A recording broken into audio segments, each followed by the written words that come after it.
चीनी के दाम तो बढ़ गए, क्या अब बिहार में दारू चालू होगी? ये सवाल अब लोगों के जहन में उठने शुरू हो चुके हैं। शराब चालू करने और चीनी से इसका क्या संबंध है, आगे के इस वीडियो में हम समझेंगे। लेकिन फिलहाल ये समझना ज़रूरी है कि चीनी के दाम अचानक क्यों बढ़े हैं। एथेनॉल, जिसको बनाने के लिए काफ़ी ज़्यादा गन्ने की संख्या लगती है और गन्ने की वजह से एथेनॉल जिस तरीके से उसको बनाया जाता है उसका एक अलग प्रोसेस है बनाने का। तो सारे गन्ने जो हैं वो चले गए एथेनॉल फैक्ट्री में और वहाँ पर वो बनाए जा रहे हैं और इस वजह से जो चीनी जिससे बनता है गन्ने से, उसकी जो उपज चाहिए, जितना संख्या में चीनी बनाने के लिए गन्ने की ज़रूरत पड़ती है, वो चीनी के फैक्ट्री में नहीं पहुंच पा रहा है, जिस वजह से चीनी के दाम अचानक बढ़े हैं। जब प्रोडक्शन ही नहीं हो रहा है, चीनी मार्केट में आएगा ही नहीं, तो जाहिर सी बात है कि दाम बढ़ना तो वाजिब है। तो भाई महंगाई अब लगातार देश भर में बढ़ती चली जा रही है। शुरुआत हुई आपको पहले गैस के दामों से, फिर उसके बाद शुरू हुआ गैस के बाद धीरे धीरे करके महंगाई बढ़ी, पेट्रोल के दाम बढ़ गए, फिर इसके बाद E20 पेट्रोल का विरोध आया, फिर उसके बाद ये सभी कड़ियाँ एक दूसरे से जुड़ती चली गई और अब बारी है चीनी की। चीनी के स्टॉक व्यापारी कितने रखे हैं, उनके ठिकानों पर जाके छापेमारी की जाएगी। अगर ज़्यादा 400 क्विंटल से ज़्यादा अगर आप चीनी स्टॉक करके रखे हैं तो छापेमारी जो है हो सकती है, वहाँ से निकाला जाएगा गोदाम से, लोगों के बीच मतलब अब मार्केट में उसे सर्कुलेट किए जाएंगे। तो ये महंगाई बढ़ रही है, लोग परेशान हैं, लोगों की कमाई जैसे ही बढ़ती है महंगाई भी बढ़ जाती है, लोग के जेब ढीले पड़ जाते हैं, लोग सोचते हैं कि पैसा बचे तो बचे कैसे। बिहार में वैसे ही रेवेन्यू की कमी है और महंगाई इतनी ज़्यादा बढ़ रही है, सरकार को पूरे तरीके से सारा व्यवस्था ठीक करने में आपके सरकार के पैकेट भरने के लिए आपके पैकेट को ढीले करेगी सरकार। अभी तो चीनी से शुरुआत हुई है, बात तेल तक पहुंच सकता है, बात आटे पर पहुंच सकती है, सरसों तेल, रिफाइंड तेल के दाम लगातार बढ़ेंगे। अब ऐसे में बिहार का रेवेन्यू कैसे बढ़ेगा? क्या जनता के जो टैक्स के पैसे हैं, जो आपके कमाई का पैसा है, वो आपकी जेब ढीली करेंगी? उससे पैसे जो हैं लिए जाएंगे सरकार के पास एक अच्छा रास्ता बन सकता है बिहार में जो शराबबंदी है उसे ख़त्म करके। ऐसा जो है वो लोगों का मानना है, लोग ऐसा चाहते हैं कि बिहार में शराबबंदी जो है वो ख़त्म हो जाए।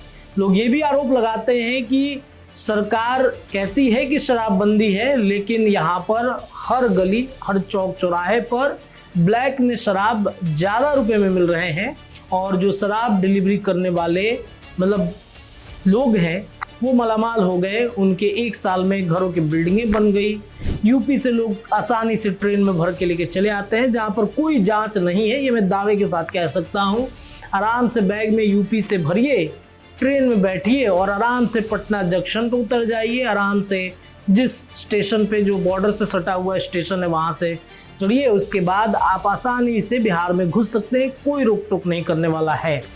रोक टोक करता भी है तो प्रशासन को आप कुछ पैसे दे सकते हैं और प्रशासन को पैसे देकर आप आसानी से निकल सकते हैं, जैसा कि माफिया करते भी हैं।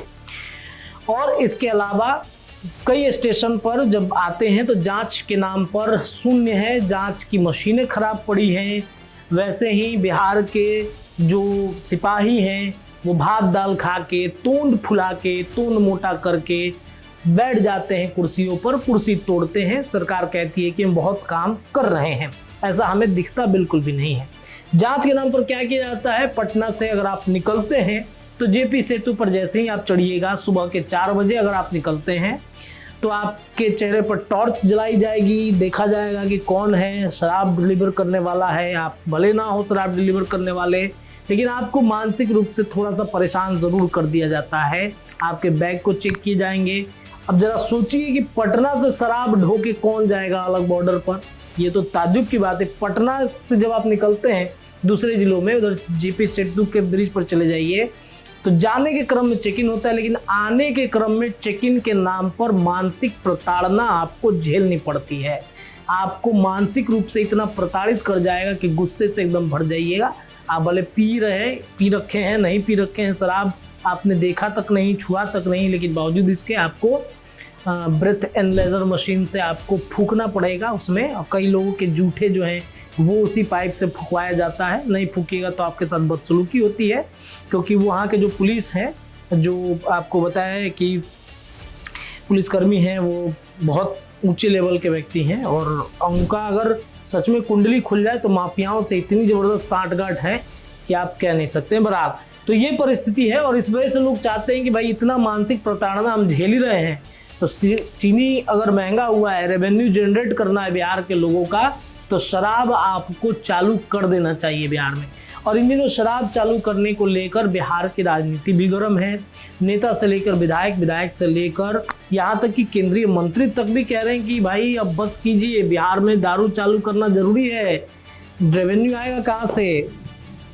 और अब देखिए ना कि रील्स बना के आपको पैसे कमा रही है सरकार, स्टूडेंट क्रेडिट कार्ड पर पैसे कम कर रही है, 4 लाख से सीधे 2 लाख कर दिया गया। हालांकि उसका प्रावधान कुछ और है, लेकिन लोगों के जहन में ये बात तो बैठ ही गया ना कि सरकार के पास पैसे नहीं है।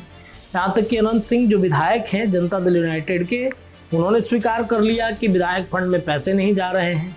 इसके अलावा तेजस्वी यादव नेता विरोधी दल हैं, तो वो भी तो कहते ही हैं कि पैसे नहीं है। तो इन सारी चीज़ों का असर आपके पॉकेट पर पड़ता है, महंगाई बढ़ जाती है, इसके अलावा पेट्रोल के दाम बढ़ जाते हैं, इसके अलावा कई सारी चीज़ें अभी बढ़ेंगी। तो इस वजह से लोग कह रहे हैं कि चीनी महंगी और दारू चालू, यानी कि चीनी महंगी हो गई तो दारू चालू कर दीजिए आप। अब देखते हैं सरकार इस पर क्या फैसला लेती है। फिलहाल के लिए इतना ही। जुड़े रहिए बिहार न्यूज़ टुडे पर। आपके क्या विचार हैं, अपने विचार कमेंट सेक्शन में जरूर रखिएगा। बहुत बहुत धन्यवाद। वीडियो पसंद आए तो इसे लाइक और ज्यादा से ज्यादा शेयर करें। हमारे चैनल को सब्सक्राइब करना न भूलें ताकि आपको हर जरूरी खबर सबसे पहले मिल सके। अगर आप किसी खास विषय या मुद्दे पर वीडियो देखना चाहते हैं तो कमेंट करके जरूर बताएं। आपकी राय हमारे लिए बेहद अहम है।